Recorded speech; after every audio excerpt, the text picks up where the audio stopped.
কিন্তু সেই নুরা পাগলা যখন মারা গেল তখন আপনি তার অতীতের ইতিহাসকে টেনে তাকে ভণ্ড ফতোয়া দিয়ে তাকে কবরস্থ করা হলো। সেই কবরের ভিতর থেকে আপনারা তাকে লাঠি দিয়ে আঘাত করে করে কবর খুঁড়ে তার লাশটাকে বের করলেন। বের করার পরে তার লাশকে নিয়ে উল্লাস করেন, আল্লাহু আকবার, নারায়ে তাকবীর, আল্লাহু আকবার স্লোগান দিয়ে দিয়ে আপনারা সেই লাশটার মধ্যে আগুন ধরিয়ে পুড়িয়ে দিয়েছেন। আমার তো মনে হয় না এখানে যারা আছেন 60 বছরের মানুষ আছে, 70 বছরের মানুষ আছে, স্বাধীনতার আগে পরের মানুষ আছে, আপনাদের জীবনে কোনোদিন দেখেছেন কোন কবর থেকে লাশ তুললা, মুসলমানের লাশ তুললা আগুন দা পুরাইছে? এমন ইতিহাস কি বাংলাদেশে হইছে? আমরা কি বাংলাদেশ দেখছি? আমরা কি দেখছি?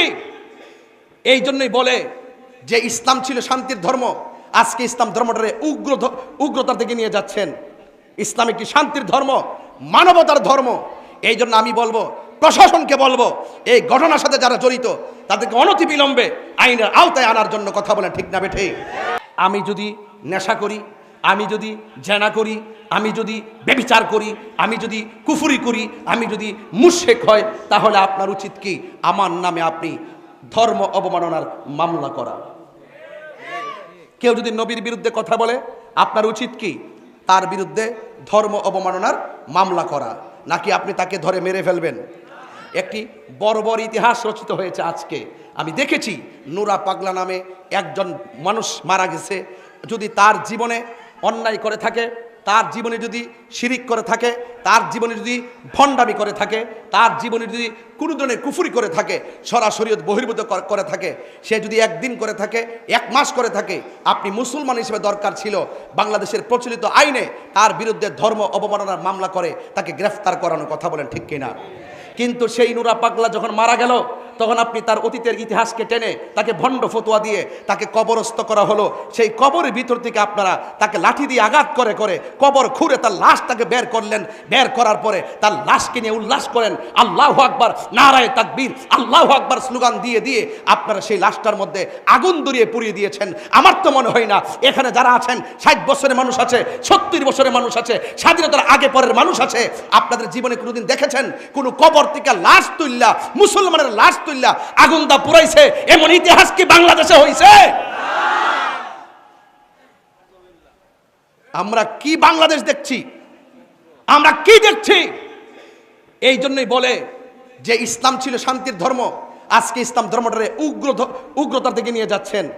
ইসলাম একটি শান্তির ধর্ম, মানবতার ধর্ম। এই জন্য আমি বলবো, প্রশাসনকে বলবো, এই ঘটনার সাথে যারা জড়িত তাদেরকে অনতিবিলম্বে আইনের আওতায় আনার জন্য কথা বলেন, ঠিক না বেঠে? আজকে আপনি কোন ব্যক্তি ভণ্ড, কে ভালো মন্দ ডুক্ত যখন মারা যায় তখন সেটা আল্লাহর হাতে ছেড়ে দিতে হয়, কথা বলেন, ঠিক না বেঠি? আপনি বলুন তো, একটা মানুষ মারা যাওয়ার পরে কবর থেকে উঠায় আগুন ধরানো কি ইসলাম অ্যালাউ করে? কথা বলে অ্যালাউ করে? সে মারা গেছে, সে যদি ভণ্ড হয়, সে যদি প্রতারক হয়, সে যদি জাহান্নামী হয়, জান্নাতি হোক বা জাহান্নামী হোক, এটার ফায়সালা আল্লাহ করবেন। তুমি কবর থেকে উঠাইয়া যে তার গায়ে আগুন ধরাইছো, তুমি কয় নম্বর তুমি জানো নি? কথা বলেন, ঠিক না বেটি? বেশি বেশি আল্লাহ আকবার স্লোগান দিলে কি মুমিন হওয়া যায়? মুমিন হইতে গেলে নবীর মোহব্বত লাগে, কথা বলেন, ঠিক না বেটি?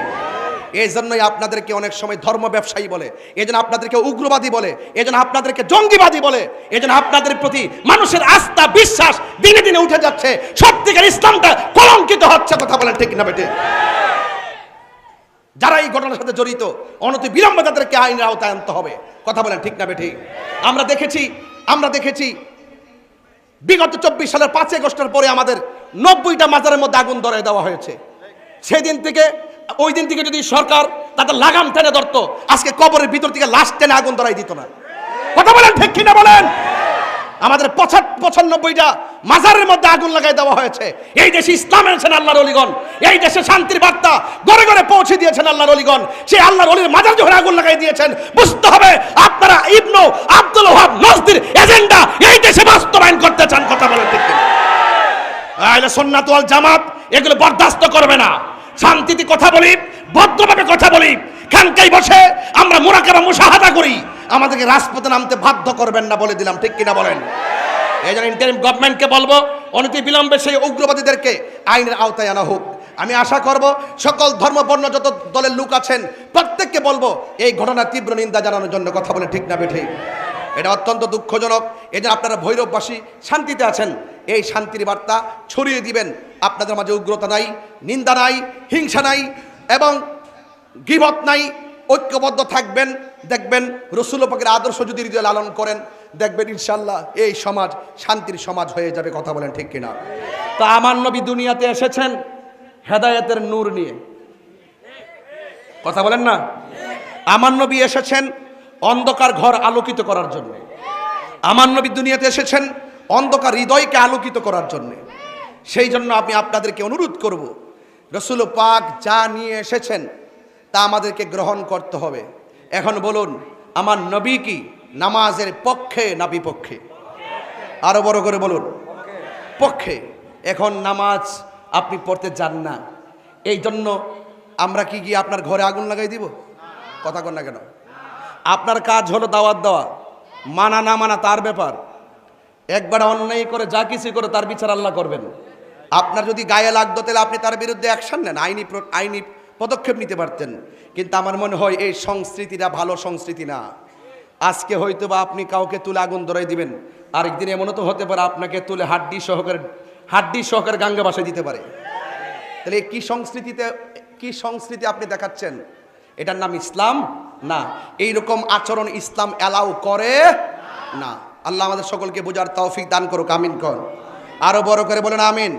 যাই হোক বাবার, আমার সময় 2:30টা পর্যন্ত, এর ভিতরে আমি ওয়াজ গুছাবো। যা বলতেছি আমার প্রয়োজনের পরিপ্রেক্ষিতে বলতেছি, ঘটনা টান দিলে আপনারা বুঝবেন না।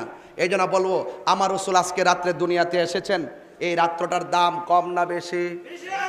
মা আমেনা কয়, মা আমেনা বলেন, আমি তো শুনতেছি অনেক মাস ধইরা নবী আমার মাঝে আছে।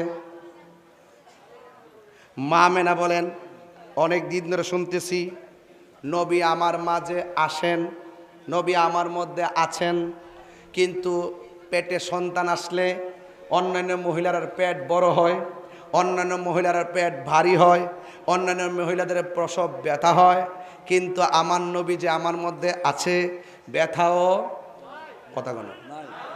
আজকে তো এই আওয়াজের সময়, সব নবীর উচিত আজকের এই আওয়াজ করা। কথা কন ঠিক না বেড়ে? কারণ আমার নবী দুনিয়াতে আইছে এই রাত্রটা সাধারণ না। তাইলে মা মেনাকে আমার প্রসব ব্যথা ঘুমাই যাইছ কেন? তুই এমনি সারিস এই দুনিয়া তুই নাই, পুরা ইন্ডিয়া। মা মেনা বলে আমার পেটে ব্যথা, আরো বড় করে পেটে ব্যথা। মা মেনা বলে আমার পেটের কোনো পরিবর্তন। কিন্তু আমি যে শুনলাম মাসের পর মাস, এখন মাস তো শেষ। অন্যান্য মাস মানুষের 10 মাস 10 দিন, যদি কোনো মহিলার 13 মাস হয়ে যায়, চিন্তার কারণ আসেনি? কথা বলে চিন্তার কারণ আসেনি? আছে। মা মেনা কয়, আমি তো শুনতেছি আমার মাসও, এখন আমি তো বড় টেনশনে, শুধু শুনতেছি নবী আছে, দেখি তো না। সন্তান দেখার জন্য মায়ের একটা আকাঙ্ক্ষা থাকে কি থাকে না? ঠিক ওই মুহূর্তে গভীর রজনীতে মা মেনা কয়, আমি স্বপ্নে আমি দেখতেছি আমার ঘরের ভিতরে সবুজ রঙের একটা পাখি ঢুকছে। বলেন কি রঙের পাখি? আরো বড় করে বলেন কি রঙের পাখি? ওরে বাপরে, তাহলে বোঝা গেল এই রাইতেই ঢুকছিল। ফাতেহা মাহফিলটা তো বড় রহস্যের মাহফিল। চাঁদের তারিখ নিয়ে প্রতি বছরে আমার লোক একটা ঠেলা ঠেলি লাগে। এবার যেই তুফান গেছে, মাসুম ভাইয়ের জ্বালা, রায়হান ভাই, মাসুম ভাই, রাজন ভাই, যারা আমাদের সুন্নি ভাইরা, উবাইদুল্লাহ সাহেব সহ